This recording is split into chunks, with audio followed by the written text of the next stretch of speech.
નમસ્કાર મિત્રો, ચાલો આજે આપણે સ્વાધ્યાય 8.2 એમાં આપણે પ્રશ્ન નંબર 1 પણ પૂરો કરી દીધો છે. પ્રશ્ન નંબર 2 પણ આપણે સંપૂર્ણ પૂરો કરી દીધો છે. આજે આપણે પ્રશ્ન નંબર 3 અને પ્રશ્ન નંબર 3 જોવાનો છે. પ્રશ્ન નંબર 3 અને પ્રશ્ન નંબર 4 આ બંને પ્રશ્નો આપણે જોવાના છે. એટલે લગભગ આજે આપણું સ્વાધ્યાય 8.2 એ પૂરું થઈ જશે. ચાલો, ક્લિયર છે? ચાલો આપણે શરૂઆત કરી દઈએ. પ્રશ્ન નંબર 3 આપણે બીજો કોઈ પણ ટાઈમ બગાડ્યા વગર સીધું આપણે પ્રશ્ન નંબર 3 ફટાફટ ચાલુ કરી દઈએ છીએ. ચાલો, પ્રશ્ન નંબર 3 શું કહે છે? સાહેબ, tan કૌંસમાં a પ્લસ b બરાબર √3 અને tan કૌંસમાં a માઇનસ b બરાબર 1/√3 0 less than a plus b less than equal 90 is greater than b. તો a અને b આપણે શોધવાનું છે. સાહેબ, અહીંયા શું કરવાનું? તમે વિચારો કે tan કૌંસમાં a પ્લસ b બરાબર મને આપેલું છે √3. ધ્યાન રાખો, tan કૌંસમાં a પ્લસ b મને આપેલું છે √3. હવે આ બાજુ તમને tan a પ્લસ બીની વેલ્યુ √3 આપેલી છે. તો તમને એટલી ખબર પડે કે સાહેબ આ tan કૌંસમાં a પ્લસ b, તો હું આ બાજુ tan છે તો આ બાજુએ tan લાવવાનો પ્રયત્ન કરું. તો હું એટલું વિચારું કે આ √3 જે છે √3 એ tanમાં કઈ વેલ્યુમાં આવે? સમજાય છે શું કરવા માંગુ? હું બંને આ બાજુ જે સ્ટેપ આપેલું છે એ જ વસ્તુ પેલી બાજુ લાવવાનો પ્રયત્ન કરું છું. ધ્યાન રાખજો, બરાબર? તો tan a પ્લસ b બરાબર √3. તો tanની અંદર √3 વેલ્યુ કયા ખૂણા માટે આવે? તો લગભગ tan 60માં આવે મિત્રો. tan 60માં આવે. સમજાય? તો બંને બાજુથી tan નીકળી જાય. એનો મતલબ એવો થયો કે a પ્લસ બીની વેલ્યુ કેટલી કહેવાય? 60 કહેવાય. a પ્લસ બીની વેલ્યુ કેટલી કહેવાય? 60 કહેવાય. આને હું સમીકરણ 1 આપી દઉં. ક્લિયર થઈ ગયું? એ જ વસ્તુ હું બીજી વખત લખું, સમજવું. tan કૌંસમાં a માઇનસ b બરાબર 1/√3. તો સાહેબ અહીંયા તમને tan કૌંસમાં a માઇનસ b, તો અહીંયા tanની કઈ વેલ્યુ 1/√3 આવે? તો 30ની વેલ્યુ આવે. તો બંને બાજુ tan નીકળી જાય. તો a માઇનસ b બરાબર કેટલા થઈ ગયા? 30. સમીકરણ નંબર 2. સમજાય છે? બરાબર ખ્યાલ આવે છે ને મિત્રો? આ બે આપણે સમીકરણ લાવ્યા. હવે આ બંને સમીકરણને સમજવું. બરાબર, આ બંને સમીકરણો આપણે શું કરીએ? તો કે સાહેબ લોપ કરીએ, અથવા તો આપણે સમીકરણને શું કરીએ? ઉકેલ મેળવવાનો પ્રયત્ન કરીએ. અહીંયા લગભગ લોપ કરવાનો તો કોઈ જરૂર નથી, કારણ કે બી સરખા છે, એ સરખા છે, એટલે લોપ કરવાની તો કોઈ વાત આવતી જ નથી. ખ્યાલ આવે છે? પણ આપણે બંને સમીકરણને શું કરીએ? ઉકેલ કરવાનો પ્રયત્ન કરીએ. તો જોઈએ ઉકેલ કેવી રીતે મેળવાય. તો મને સાહેબ પહેલું સમીકરણ આવું આપ્યું છે, a પ્લસ બી બરાબર 60. બીજું સમીકરણ a માઇનસ બી બરાબર 30. તો અહીંયા દેખીતી રીતે આ પ્લસ બી છે, માઇનસ બી છે, એટલે કટ થઈ જાય. ખ્યાલ આવે છે? તો a વત્તા a એટલે કેટલા a થાય? 2a થાય. 60 ને 30 90 થાય. તો અહીંયા તમને ખબર પડે 90/2 એટલે તમારો રાઈટ આન્સર થઈ જાય 45. કેટલો થઈ જાય? 45 થાય. એનો જવાબ કેટલો આવ્યો મિત્રો? 45. ખ્યાલ આવે છે? ક્લિયર છે બધાને? ઓકે, ચાલો વધીએ આગળ. હવે સાહેબ શું કરવાનું? તો હવે મિત્રો આ જે એનો જવાબ 45 આવ્યો, સમજવું. આ એનો જવાબ જે 45 આવ્યો એ ગમે તે એક સમીકરણમાં, કાં તો 1માં મૂકો તો એ જવાબ આવી જાય, બીમાં મૂકો તો એ જવાબ આવી જાય. દાખલા તરીકે હું બીમાં મૂકું એટલે કે બીજા સમીકરણમાં a માઇનસ બી બરાબર મારી જોડે જવાબ છે 30. એનો જવાબ મારો આવ્યો 45 માઇનસ બી બરાબર 30. ચલો ડન છે. 45 આ 30 ને હું આ બાજુ લાવું તો +30 થઈ જાય, બી ને પેલી બાજુ લઈ જાઉં તો પ્લસ થઈ જાય. ખ્યાલ આવે છે? આ 30 ને શું કર્યા, આ બાજુ લાવ્યા એટલે 45 આ +30 છે, આ બાજુ આવે તો -30 થાય. ડન. માઇનસ બી ને પેલી બાજુ લઈ જઈએ એટલે માઇનસના શું થઈ જાય, પ્લસ થઈ જાય. ઓકે છે. 45 માંથી 30 જાય એટલે 15 થાય. તો આપણો રાઈટ આન્સર કયો થાય, બી ઇઝ ઇક્વલ ટુ 15. ખ્યાલ આવે છે? વસ્તુ ક્લિયર, આપણને આમ કોન્સેપ્ટ ક્લિયર હોવું જોઈએ, આપણને વસ્તુ ખ્યાલ આવી જવું જોઈએ. માની લો કે તમને પરીક્ષાની અંદર 10 ની જગ્યાએ સાઇન પણ આપી દે, સમજાય? તો બંને બાજુ આપણે સાઇન સરખાવવાના. ખ્યાલ આવે છે? કદાચ એવું પણ બની શકે તમને કોટ પણ આપી દે તો બંને બાજુ કોટ સરખાવવાના. Okay, clear? આખો કન્સેપ્ટ ક્લિયર થઈ ગયો તમને? એ ગોખવા નથી, દાખલાની રકમ બદલાય પણ તમને વ્યવસ્થિત ખ્યાલ આવવો જોઈએ કે મારે આ દાખલામાં શું કરવાનું છે. સમજાઈ ગઈ? ઓકે, નેક્સ્ટ આપણે જોઈએ પ્રશ્ન નંબર 4. મિત્રો, પ્રશ્ન નંબર 4 છે એ ખરા ખોટા છે, મતલબ કે નીચેના વિધાનો સૂચના આવી ગઈ છે, નીચેના વિધાનો સત્ય છે કે અસત્ય, કારણ સહિત જવાબ આપો. આપણે કારણને મારો ગોળી, પહેલાં તમને પરીક્ષામાં તમારે શું પૂછાય, કારણ નથી પૂછાવાનું, પરીક્ષામાં તમારે ખરા ખોટા પૂછાશે. સમજો, પરીક્ષામાં ખરા ખોટા પૂછાશે. તમને કન્સેપ્ટ ક્લિયર હોવું જોઈએ. આપણે કારણને જવાબ, આપણે કોઈ કારણ આખું વાક્ય લખવાની કોઈ જરૂર નથી, પણ તમને કન્સેપ્ટ ક્લિયર હોવું જોઈએ કે આ વિધાન ખોટું કેમ થયું, આ વિધાન સાચું કેમ થયું. ઓકે, તો એ આપણે જોવાનું છે. સમજો, પહેલો પ્રશ્ન, સાઇન કૌંસમાં a પ્લસ બી બરાબર sine a plus sine B. એનો મતલબ એવો થયો કે સાઇનનો a સાથે ગુણાકાર કર્યો અને સાઇનનો b સાથે ગુણાકાર કર્યો.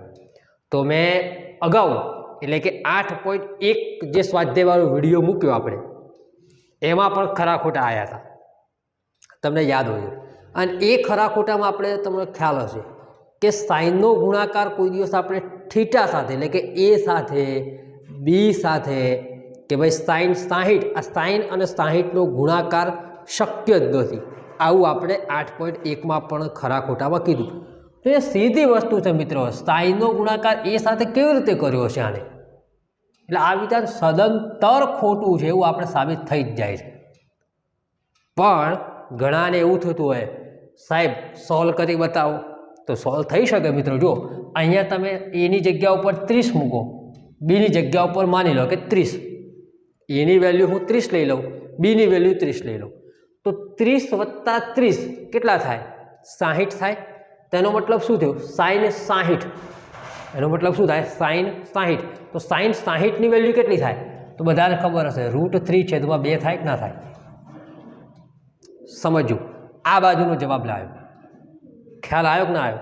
ફરીથી જોડું, એની વેલ્યુ હું 30 લીધી, બીની વેલ્યુ 30 લીધી, એટલે એ વત્તા બી, પહેલાં કૌંસનું સાદુરૂપ આપવું પડે. તો એ વત્તા બી, 30 વત્તા 30 કેટલા થાય, 60 થાય. તો સાઇન 60ની વેલ્યુ કેટલી થાય, √3/2. હવે પેલી બાજુ જુઓ, અહીંયા સાઇન a એટલે સાઇન a, એની જગ્યા ઉપર તમે કેટલા લીધા, 30 લીધા. તો સાઇન 30ની વેલ્યુ 1/2, સાઇન 30ની વેલ્યુ 1/2, 1/2, 1/2, અડધું અડધું કેટલું થાય, આખું થાય 1. આ બે જવાબ સવામાં આવે છે ક્યારે, સમજણ પડ્યું? આ એક પ્રકારની આપણે સાબિતી તમને આપી મિત્રો. સાબિતીની કોઈ જરૂર નથી, આપણને કન્સેપ્ટ ક્લિયર હોવું જોઈએ કે કોઈ પણ વિધેય, સાઇન હોય, કોસ હોય, ટેન હોય, કોટ હોય, કોસેક હોય, કોઈ પણ વિધેય હોય, પણ એનો ગુણાકાર થીટા સાથે ડાયરેક્ટ ક્યારે થતો નથી. મતલબ સાઇનનો ગુણાકાર 60 સાથે નહીં, સાઇનનો ગુણાકાર 90 સાથે નહીં, સાઇનનો ગુણાકાર 45 સાથે નહીં, કોસેકનો ગુણાકાર 30 સાથે નહીં, કોસેકનો ગુણાકાર 90 સાથે નહીં. એની વેલ્યુ ખરી પણ ગુણાકાર નહીં. ડન? ક્લિયર? ઓકે, વધીએ આપણે નેક્સ્ટ પ્રશ્ન, સેકન્ડ નંબરનો. જેમ જેમ થીટાનું મૂલ્ય વધે તેમ તેમ સાઇન થીટાનું મૂલ્ય વધે છે. અહીંયા મિત્રો તમને કોષ્ટક આવડે એટલે આ પ્રશ્ન આરામથી તમે ટીક કરી શકો. જેમ જેમ થીટાનું મૂલ્ય વધે, થીટાનું મૂલ્ય વધારો એટલે કે પહેલાં 0 હતું, પછી 30 લીધું, પછી 45 લીધું, પછી 60 હતું, પછી 90 હતું. વાત કોની ચાલે છે? સાઇન થીટાની. સાઇનની વેલ્યુ યાદ કરો, પહેલાં 0 હતી, 1/2 હતી, 1/√2 હતું, √3/2 હતું, પછી 1 હતું. મતલબ તમને ડાયરેક્ટ ખબર પડી ગઈ સાહેબ થીટાનું મૂલ્ય વધે છે, તો કે હા સાહેબ વધે છે. સાઇન થીટામાં 0 હતું પણ છેલ્લે 1 આવતું હતું, યાદ કરો. તો 0 થી 1 એટલે થીટાનું જેમ જેમ મૂલ્ય વધે છે એમ સાઇન થીટાની જે બધી વેલ્યુ હતી એ પણ મિત્રો શું થાય છે? વધે જ છે. સાહેબ ક્યાંથી વધે છે? પહેલાં 0 છે અને છેલ્લે 1 છે. વધી કે ના વધી? બસ, તો આ વિધાન કેવું હોય? સાચું હોય. ક્લિયર થઈ ગયું? ઓકે, નેક્સ્ટ જુઓ. જેમ જેમ થીટાનું મૂલ્ય વધે, હા થીટાનું મૂલ્ય તો વધે જ છે, પણ કોસ થીટાનું મૂલ્ય વધે તો ના. કેમ? તો કે તમે યાદ કરો, સાઇનની તમે વેલ્યુ આવી રીતે લખી હતી 0, પછી બધી આગળ વેલ્યુ લખી હતી અને છેલ્લે 1 આવતું. હવે આ 1 તમે કોસ થીટામાં શું કરતા હતા? આગળ લાવતા હતા. અને આ જે પહેલી વેલ્યુ છે એ કેવો લઈ જતા? પાછળ. 1 થી 0 વધે ઘટે? ઘટે. અહીંયા શું લખ્યું છે? વધે. માટે આ વિધાન કેવું હોય? ખોટું હોય. સમજણ પડે છે? ખ્યાલ આવે છે? ઓકે, ચાલો નેક્સ્ટ પ્રશ્ન ઉપર જઈએ. ચોથા નંબરના પ્રશ્ન તરફ. શું કહે છે ચોથા નંબરનો પ્રશ્ન? થીટાના દરેક મૂલ્ય માટે, યાદ રાખજો મિત્રો, દરેક મૂલ્ય માટે સાઇન થીટા બરાબર કોસ થીટા થાય. થીટાના દરેક મૂલ્ય માટે સાઇન થીટા બરાબર કોસ થીટા થાય એવું પૂછ્યું છે. ધ્યાન રાખજો. તો તમે મિત્રો યાદ કરો કે ભાઈ સાઇન થીટાની જે બધી વેલ્યુ હતી એની એ જ વેલ્યુ કોસ થીટામાં આવતી હતી. આટલું ખાલી મગજમાં ક્લિયર, તમે આમ મગજમાં વિચારો સાહેબ, તમે આટલું મગજમાં વિચારો. સાઇન થીટાનું જે તમે વેલ્યુ લખી બધી કોષ્ટકમાં, એ જ એની જ કોસ થીટામાં આવતી હતી? તો કે ના. હા, એક વસ્તુ ખરી, અહીંયા દરેક શબ્દ લખ્યો છે, હું આ વિધાન ખોટું જ કરીશ. કારણ કે સાઇન થીટાની વેલ્યુ બધી કોસ થીટામાં તો સેમ નથી જ આવતી, પણ એકમાં સેમ આવતી હતી, યાદ હોય તો તમને. સાઇન 45 અને કોસ 45. સાઇન 45 અને કોસ 45ની વેલ્યુ લગભગ બંનેમાં સેમ આવે છે મારા ખ્યાલથી. તમે જોઈ લેજો, ખોટો 99% હું સાચું જોઈશ, ખોટો તો નહીં જોઉં. પણ મારા ખ્યાલથી સાઇન 45 અને કોસ 45ની વેલ્યુ લગભગ બંનેમાં સેમ આવતી હતી, એવું હું કહી શકું તમને. ડન છે? ચાલો, ઓકે. નેક્સ્ટ પ્રશ્ન જોઈએ, 5મા નંબરનો. અહીંયા ખોટું વિધાન આવશે. ઓકે, ચલો. a બરાબર 0 માટે કોટ એનું મૂલ્ય અવ્યાખ્યાયિત થાય. પ્રશ્ન બધા ખરા ખોટા છે એ મિત્રો કોષ્ટકને ફોલો કરીને જ તમારે જવાબ આપવાના છે. સમજો, કોષ્ટક તમને આવડતું હોય એટલે આ 5 વિધાનો તમને આરામથી જ આવડે, પણ કોષ્ટક ક્લિયર હોય તો આવડે. ડન? ચલો, અહીંયા જુઓ, a બરાબર 0 એટલે કોટ 0 લેવાનું. કોટ 0. હવે માની લો કે તમને કોટ 0ની વેલ્યુ ખબર નથી, તો કંઈ વાંધો નહીં, કોટ થીટાનું સૂત્ર યાદ કરો, કોસ 0 અને સાઇન 0. કોટ થીટાનું સૂત્ર શું થાય? ટેન થીટાનું સૂત્ર સાઇન થીટા છેદમાં કોસ થીટા. કોટ 0ની વેલ્યુ કોસ 0 છેદમાં સાઇન 0. તો કોસ 0ની વેલ્યુ યાદ કરો અને સાઇન 0. કોસ 0ની વેલ્યુ 0, આની 1. તો 0/1 શક્ય નથી લગભગ. સાઇન 0ની વેલ્યુ 0 આવે ને? હા, અને અહીંયા 1 આવેલી. 1/0 અવ્યાખ્યાયિત થાય. ડન છે, ડન છે, ક્લિયર છે. સાઇન 0ની વેલ્યુ 0 આવે, કોસ 0ની વેલ્યુ 1 આવે છે. એટલે માટે આ વિધાન કેવું હશે મિત્રો? સાચું હશે. આઈ હોપ કે, આશા રાખું કે તમને 8.2 સ્વાધ્યાય સમજવામાં કોઈ તકલીફ નહીં પડી હોય.